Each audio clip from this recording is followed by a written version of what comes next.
আমাদেরকে এই মাহফিলের মধ্যে দিনী মজলিসে আসা এবং বসার তৌফিক দান করেছেন। এজন্য মহান রব্বুল আলামিনের দরবারে শুকরিয়া জ্ঞাপন করি, আলহামদুলিল্লাহ। আল্লাহ তাআলা আমাদেরকে শেষ নবী, আখিরি নবী, দুজাহানের নবী, বিশ্ব নবী মুহাম্মদ রাসূলুল্লাহ সাল্লাল্লাহু আলাইহি ওয়াসাল্লামের উম্মত হিসাবে আমাদেরকে কবুল করেছেন। এই জন্য আল্লাহ তাআলার দরবারে আরেকবার শুকরিয়া আদায় করি, আলহামদুলিল্লাহ। আল্লাহ তাআলা আমাদেরকে শেষ নবীর উম্মত হিসাবে কবুল করেছেন। এই জন্য শেষ নবীর উম্মতের বড় আল্লাহ তাআলার কাছে দাম। যেমন আমাদের নবী আল্লাহ তাআলার কাছে সকল নবীর চাইতে দাম বেশি, তেমনি ভাবে উম্মতের মধ্যে সমস্ত নবীর উম্মতের চাইতে আমাদের নবীর উম্মতের দাম আরো বেশি। সুবহানাল্লাহ। আমাদেরকে আল্লাহ তাআলা সম্মানিত করেছেন। এজন্য আমরা একদিন দুনিয়াতে আসলাম না, এখন আসি, আর একদিন আবার দুনিয়াতে থাকবো না। অল্প কিছুদিনের মধ্যেই আমরা দুনিয়া থেকে আবার চলে যাব। চিরদিনের জিন্দিগি এটা না। এখানে আমরা চিরদিন থাকতে পারবো না, অল্প কিছুদিন থাকবো। কারণ যাকে আল্লাহ রাখার দরকার ছিল তিনি তো নাকি রাখেন নাই, ওনাকে আল্লাহ তাআলা দুনিয়া থেকে উঠাইয়া নিছেন। আমরা তো থাকার কোনো প্রশ্নই আসে না। কথা বলেন ঠিক কিনা? থাকবো না। এই জন্য আখিরি জামানার পয়গম্বর বিশ্ব নবী মুহাম্মদ রাসূলুল্লাহ সাল্লাল্লাহু আলাইহি ওয়াসাল্লাম যখন মৃত্যু সজ্জায় উনি যখন দুনিয়া থেকে চলে যাবেন, এই সময়ের মধ্যে যখন সফর শুরু হয়ে গেছে, এই কঠিন মুহূর্তে হুজুর আকরাম সাল্লাল্লাহু আলাইহি ওয়াসাল্লাম সাল্লাল্লাহু আলাইহি ওয়াসাল্লামের দরবারে হযরতে ফাতেমা রাদিয়াল্লাহু তাআলা আনহা আসলেন। আসার পরে হযরতে ফাতেমা রাদিয়াল্লাহু তাআলা আনহা আখিরি জামানার পয়গম্বর বিশ্ব নবী মুহাম্মদ রাসূলুল্লাহ সাল্লাল্লাহু আলাইহি ওয়াসাল্লামকে দেখে চোখের পানি ছেড়ে ছেড়ে কান্না করতেছে। হায় রে, আমার আব্বা দুনিয়া থেকে বিদায় হয়ে যাবে, আমি কার কাছে যাব? আখিরি জামানার পয়গম্বর বিশ্ব নবী মুহাম্মদ রাসূলুল্লাহ সাল্লাল্লাহু আলাইহি ওয়াসাল্লাম যখন কোন সফরে যাইতেন, সর্বপ্রথম ফাতেমা রাদিয়াল্লাহু তাআলা আনহার বাড়িতে যাইয়া ফাতেমা রাদিয়াল্লাহু তাআলা আনহার সাথে সাক্ষাৎ করতেন। আবার যখন সফর থেকে ফিরতেন, আখিরি জামানার পয়গম্বর বিশ্ব নবী মুহাম্মদ রাসূলুল্লাহ সাল্লাল্লাহু আলাইহি ওয়াসাল্লাম সর্বপ্রথম ফাতেমা রাদিয়াল্লাহু তাআলা আনহার সাথে সাক্ষাৎ করতেন। আর এই আখিরি জামানার পয়গম্বর দুনিয়া থেকে বিদায় হয়ে যাইবেন, হযরতে ফাতেমা রাদিয়াল্লাহু তাআলা আনহা চোখের পানি ছেড়ে ছেড়ে কান্না করে ফাতেমা রাদিয়াল্লাহু তাআলা আনহার চোখের পানি দেখিয়া আখিরি জামানার পয়গম্বর বিশ্ব নবী মুহাম্মদ রাসূলুল্লাহ সাল্লাল্লাহু আলাইহি ওয়াসাল্লাম চোখের পানি আর রাখতে পারেন নাই।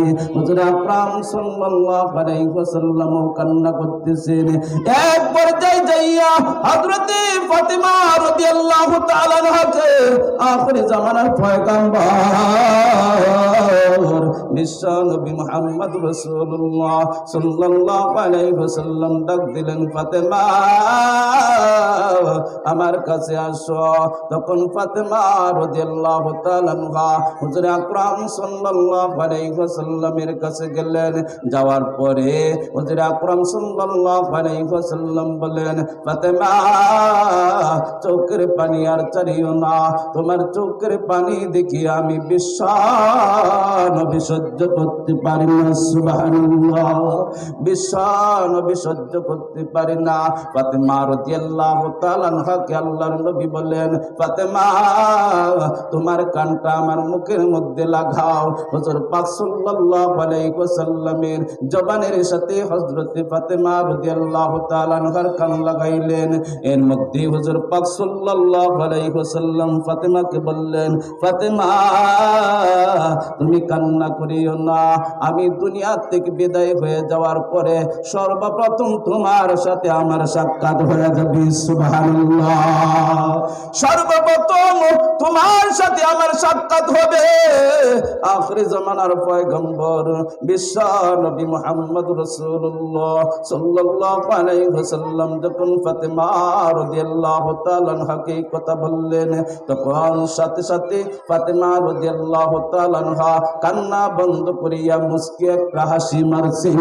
সুবহানাল্লাহ। ফাতেমা রাদিয়াল্লাহু তাআলা আনহা এতক্ষণ পর্যন্ত তার কলিজার মধ্যে যে ব্যথা ছিল, এই ব্যথাটা দূর হয়ে গেছে। আখির জামানার পয়গম্বর বলেছে আমার সাথে সর্বপ্রথম সাক্ষাৎ হয়ে যাবে। আখির জামানার পয়গম্বর বিশ্ব নবী মুহাম্মদুর রাসূলুল্লাহ সাল্লাল্লাহু আলাইহি ওয়াসাল্লাম দুনিয়া থেকে বিদায় হয়ে গেলেন। এই দিক দিয়ে ফাতেমা রাদিয়াল্লাহু তাআলা আনহা কিছুদিন পরে হযরত আলী রাদিয়াল্লাহু তাআলা আনহুকে বলতেছেন, স্বামী গো, আমি মনে হয় আমি তো অসুস্থ হয়ে গিয়েছি, আমি মনে হয় জমিনের মধ্যে আর থাকবো না। একদিন রাতের বেলা ফাতেমা রাদিয়াল্লাহু তাআলা আনহা অসুস্থ হয়ে গেছেন। এর মধ্যে হযরত আলী রাদিয়াল্লাহু তাআলা আনহুকে ডাক দেয়া বলতেছেন, ফাতেমা, আলী, স্বামী গো, আমি তো দুনিয়াতে বেশি দিন মনে হয় থাকবো না।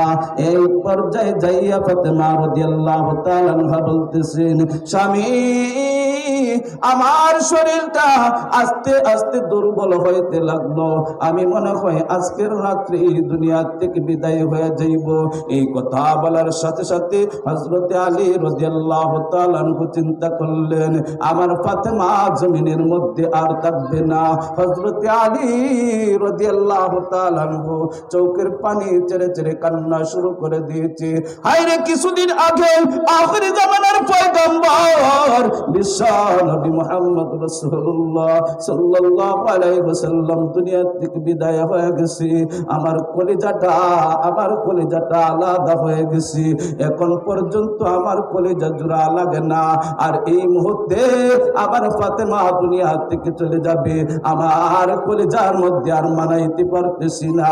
হযরত আলী রাদিয়াল্লাহু তাআলা আনহু আল্লাহ তাআলার দরবারে চোখের পানি ছেড়ে ছেড়ে কান্না করতেছি, আল্লাহ, তুমি আমাকে কোন পরীক্ষার মধ্যে ফেললা? কিন্তু দেখা গেল আস্তে আস্তে দুর্বল হইতে লাগলো। ফাতেমা রাদিয়াল্লাহু তাআলা আনহা বলতেছেন, স্বামী গো, চিন্তা করিয়েন না, আমি দুনিয়াতে আর বাঁচবো না, আমি এক্ষুনি চলে যাব। তখন ফাতেমা রাদিয়াল্লাহু তাআলা আনহা হযরত আলী রাদিয়াল্লাহু তাআলা আনহুকে বলেন, স্বামী, আমি যদি রাতের বেলা দুনিয়া থেকে বিদায় হয়ে যাই, তাহলে সাহাবীদেরকে আপনি জানাইয়েন না, আমি আমার জানাজা রাতের বেলায় দাফন কাফন শেষ করিয়া দিয়েন, দিনের বেলা আমার জানাজার ব্যবস্থা করিয়েন না। রাতের বেলায় যে কয়জন হয়, এই কয়জন দিয়ে আপনি আমার জানাজার ব্যবস্থা করবেন, দাফন কাফনের ব্যবস্থা করে ফেলবেন। এই কথা বলতেছে আর হযরত আলী রাদিয়াল্লাহু তাআলা আনহু তার কলিজাটা ফাটিয়া যাইতেছে। হায় রে, বিশ্ব নবীকে হারিয়ে ফেললাম, আর বিশ্ব নবীর কলিজার টুকরা ফাতেমা রাদিয়াল্লাহু তাআলা আনহাকেও আমি তো এক্ষুনি হারিয়ে ফেলবো। ফাতেমা যেভাবে বলতেছে, ফাতেমা তো জমিনের মধ্যে আর থাকবে না।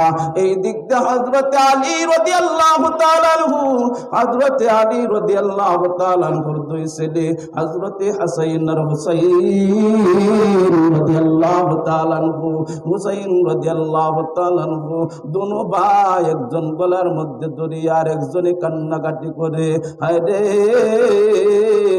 আমার মা অসুস্থ হয়ে গেছে, আমার মা তো জমিনের মধ্যে আর বাঁচবে না।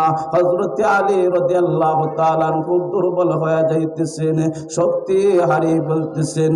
তখন হযরত ফাতেমা রাদিয়াল্লাহু তাআলা আনহা বলেন, স্বামী গো, আমার ওসিয়ত অনুযায়ী আপনি কাজ করবেন, কারণ দিনের বেলা যদি আমার কবরটা আল্লাহর নবীর সাহাবীরা যদি শুনে, লক্ষ লক্ষ সাহাবীরা আয়েশা আমার বাড়ির চতুর্দিক দিয়া ভরে যাবে, আয়েশা দেখবে ফাতেমা রাদিয়াল্লাহু তাআলা আনহার লাশটা কতটুকু লম্বা ছিল, এই ফাতেমা কতটুকু মোটা ছিল, এই ফাতেমা কতটুকু লম্বা ছিল, এইটা দেখবে। আমি আল্লাহ তাআলার দরবারে হাসরের ময়দানে এটার জবাবদাহি করতে পারবো না। ও বন্ধুগণ, ফাতেমা রাদিয়াল্লাহু তাআলা আনহার এই কথাটা থেকে আমাদের শিক্ষা নেওয়ার দরকার। ফাতেমা রাদিয়াল্লাহু তাআলা আনহা দুনিয়া থেকে বিদায় হয়ে যাবেন, উনি বলতেছেন হাজার হাজার লক্ষ লক্ষ সাহাবীরা আসবে, আয়েশা আমার লাশটা দেখবে, আমি কতটুকু লম্বা ছিলাম, আমি কতটুকু মোটা ছিলাম, এই লাশটা আমার দেখবে। আমি হাসরের ময়দানে আল্লাহ তাআলার দরবারে আমি লজ্জিত হয়ে যাইব, আল্লাহ তাআলার দরবারে আমি জবাব দাখিল করতে পারবো না। বন্ধুগণ, আজকে আমার মাকে রাস্তার মধ্যে ছেড়ে দিয়েছি, আমার বোনকে রাস্তার মধ্যে ছেড়ে দিয়েছি, আমার স্ত্রীকে রাস্তার মধ্যে ছেড়ে দিয়েছি উলঙ্গ করিয়া। কথা বলেন ঠিক কিনা? হাসরের ময়দান কি শুধু ফাতেমা রাদিয়াল্লাহু তাআলা আনহার জন্য হবে? না, আমাদের মা বোনদের জন্য হবে। হবে না? আমাদের মা বোনদের জন্য হাসর নাসর আছে না নাই? বন্ধুগণ, সেই দিন কিন্তু ধরাকে যাব। আমি যে আমার স্ত্রীকে উলঙ্গ করিয়া রাস্তার মধ্যে ছেড়ে দিলাম, আমার বোনকে যে বেপরদা করিয়া রাস্তার মধ্যে ছেড়ে দিলাম, আমার মাকে যে আমার মাকে বেপরদা করিয়া যে আমি রাস্তার মধ্যে ছেড়ে দিলাম, অবশ্যই আল্লাহ তাআলার দরবারে জবাবদাহি করতে হবে। কথা বলেন ঠিক কিনা? হযরত ফাতেমা রাদিয়াল্লাহু তাআলা আনহা, হযরত ফাতেমা রাদিয়াল্লাহু তাআলা আনহা দুনিয়া থেকে বিদায় হয়ে গেলেন। এই দিক দিয়া হযরত আলী রাদিয়াল্লাহু তাআলা আনহু কান্না করে, আর হযরত হাসান আর হুসাইন রাদিয়াল্লাহু তাআলা আনহু একজনের গলার মধ্যে আর একজনের ধরিয়া কান্না করতেছি। হায় রে, আমার মার চুলার মধ্যে 3 দিন যাবত চুলার মধ্যে আগুন জ্বলতো না, 4 দিন যাবত চুলার মধ্যে আগুন জ্বলতো না, 1 সপ্তাহ চলিয়া যাইতো আমার মার চুলার মধ্যে আগুন জ্বলতো না। আমরা যখন কান্না কাটি করিয়া মার কাছে যাইতাম, মা গো কানার কি ব্যবস্থা এখনো হয় নাই গো মা, আমাদেরকে মা বলতে, বাবা রে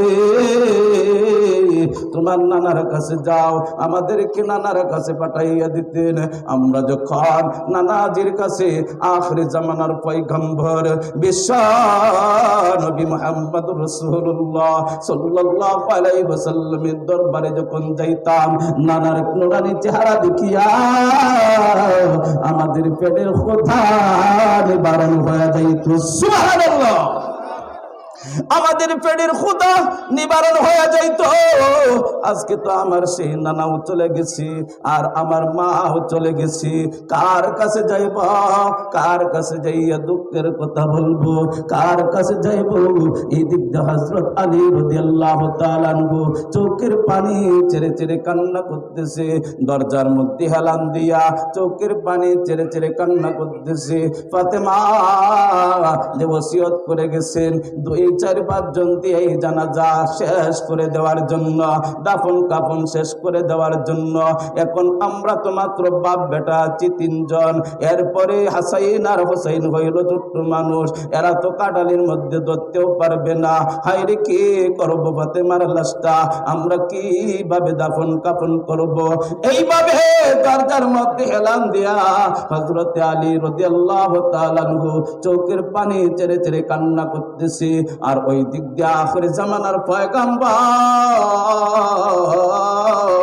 বিশ্ব নবী মুহাম্মদুর রাসূলুল্লাহ সাল্লাল্লাহু আলাইহি ওয়াসাল্লাম হযরত আবু যর গফারি রাদিয়াল্লাহু তাআলা আনহু রাতের বেলা ঘুমাইতেছিলেন।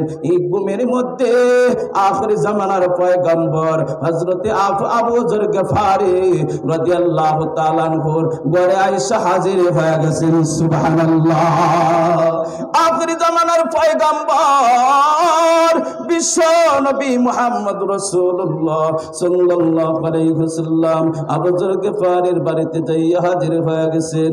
আবু যর গিফারি রাদিয়াল্লাহু তাআলা আনহুকে ডাক দেয়া বলে, আবু যর,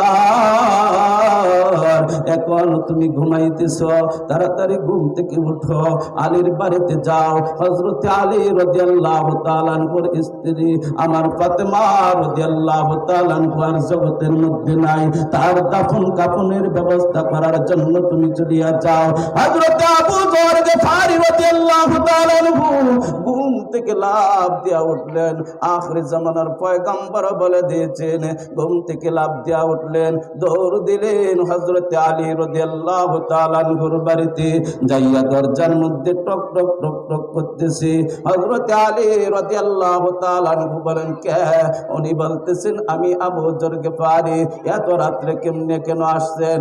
কয়, আমি সব জানি, আখির জামানার পয়গম্বর আমাকে সব জানাইয়ে দিয়েছেন। আল্লাহু আকবার। আখিরি জামানার পয়গম্বর বিশ্ব নবী মুহাম্মদ রাসূলুল্লাহ সাল্লাল্লাহু আলাইহি ওয়াসাল্লাম আমাকে জানাইয়ে দিয়েছেন। হযরত আলী রাদিয়াল্লাহু তাআলা আনহু বলেন, আবু যর, কবর খনন করার জন্য তুমি চলিয়া যাও। হযরত আবু যর গিফারি রাদিয়াল্লাহু তাআলা আনহু কবর খনন করলেন। কবর খনন করিয়া এই কবরের মধ্যে আবু যর গিফারি রাদিয়াল্লাহু তাআলা বসলেন। কবরের মধ্যে বৈশা হযরত আলী রাদিয়াল্লাহু হযরত আবু যর গিফারি রাদিয়াল্লাহু তাআলা আনহু কবরকে ডাক দিয়া বলতেছেন, কবর রে, তুমি কি জানো তোমার ভিতরে যিনি আসতেছেন তিনি হইলেন ফাতিমাতু সাইয়্যিদাতু নিসাই আহলিল জান্নাহ। জান্নাতের সর্দারনি যিনি হবেন, জান্নাতের মধ্যে সমস্ত মহিলাদের সর্দারনি যিনি হবেন, তিনি তোমার কবরের ভিতরে আসতেছি। হ্যাঁ কবর, সাবধান হয়ে যাও, হুঁশিয়ার হয়ে যাও, তার সাথে কোনো খারাপ ব্যবহার করিও না। এরপরও কবর থেকে কোনো আওয়াজ বাহির হয় না। আবার হযরতে আবু যর গিফারি রাদিয়াল্লাহু তাআলা আনহু কবরকে ডাক দিয়ে বলতেছেন, কবর রে, তোমার ভিতরে কি আসতেছে তুমি কি জানো? তোমার ভিতরে যিনি আসতেছেন তিনি হইলেন হযরতে হাসান আর হুসাইনের আম্মা, যারা হবেন জান্নাতের মধ্যে সমস্ত যুবকদের সর্দার। তার মা তোমার ভিতরে আসতেছে, তুমি সাবধান হয়ে যাও, হুঁশিয়ার হয়ে যাও। এরপরও কবর থেকে কোনো আওয়াজ বাহির হয় না। এরপরও আবু যর গিফারি রাদিয়াল্লাহু তাআলা আনহু কবরকে ডাক দিয়া বলতেছেন, কবর, তোমার ভিতরে কে আসতেছে কি তুমি জানো? তোমার ভিতরে যিনি আসতেছেন তিনি হইলেন হযরত আলী রাদিয়াল্লাহু তাআলা আনহু, যার ব্যাপারে আখির জামানার পয়গম্বর বিশ্ব নবী মুহাম্মদ রাসূলুল্লাহ সাল্লাল্লাহু আলাইহি ওয়াসাল্লাম বলেছেন, আমি হইলাম একটা শহর, আর এই শহরের গেটের নাম হচ্ছে হযরত আলী। আল্লাহু আকবার। এই শহরের গেটের নাম হচ্ছে হযরত আলী, যাকে বলা হয় আল্লাহ তলোয়ার। সেই আলীর স্ত্রী তোমার ভিতরে আসতেছে, সাবধান হয়ে যাও, হুঁশিয়ার হয়ে যাও, তার সাথে কোনো খারাপ ব্যবহার করিও না।